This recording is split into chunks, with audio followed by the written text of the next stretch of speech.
Raj, I want to break up. Breakup? But কেন? তুমি কেন কিভাবে বলছো কথাটা? সময় দাও তুমি আমাকে একটুখানিও। যখনই তোমাকে ফোন করি তোমার কাজ কাজ কাজ, এছাড়া আর কি আছে তোমার জীবনে?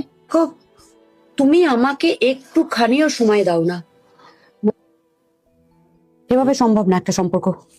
মানুষ ব্যস্ত থাকে মানছি, কিন্তু সারাদিনে একটা কল করার সময় না একটুখানিও তুমি আমাকে সময় দাও না। এইভাবে কোনোদিন সম্পর্ক হয় না। আমি আর পারছি না এই সম্পর্ক টেনে নিয়ে যেতে।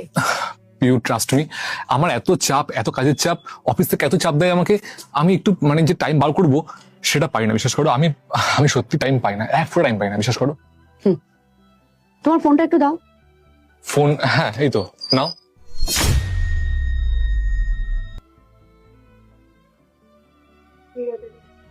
পিউ, তুমি খেয়েছো? কি করছো? ঠিক আছে তো? ঠিক আছে, আমি রাখছি, নিজের খেয়াল রেখো।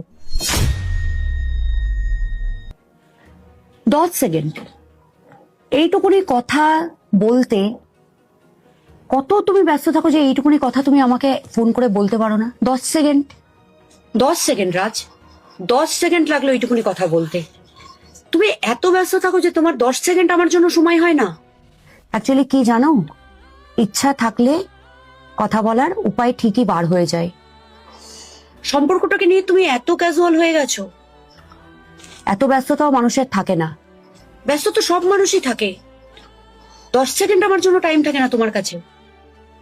এত ব্যস্ততাও কোনো মানুষেরই থাকে না যে 10টা সেকেন্ড একটা মানুষকে ফোন করে, তার কাছের মানুষকে ফোন করে একটু জিজ্ঞাসা করবে না সে খেয়েছে বা কি রকম আছে বা কি বৃত্তান্ত। 10 সেকেন্ড লাগলো কথাটা বলতে। সম্পর্ক এভাবে হয় না।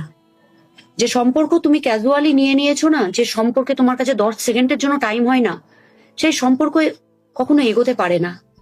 যে সম্পর্কে একটু কেয়ার থাকে না, যে সম্পর্ক মানুষ ক্যাজুয়ালি ছেড়ে দেয় না, এভাবে সেভাবে সম্পর্ক এগোয় না।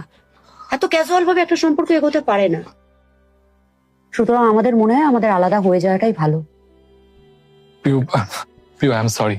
আমি বুঝতে পারছি যে আমার ভুল হয়েছে, কিন্তু এত চাপ তাই আমি টাইম দিতে পারিনি। তবে সত্যি আমি আজকে বুঝতে পারলাম যে সময়ের অনেক দাম।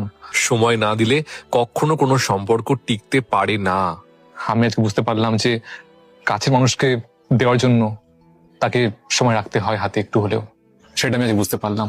আই এম সরি পিউ, আর কখনো এমনটা হবে না, বিশ্বাস করো। তুমি তোমার ব্যস্ততা নিয়ে থাকো। যেদিন তোমার মনে হবে তোমার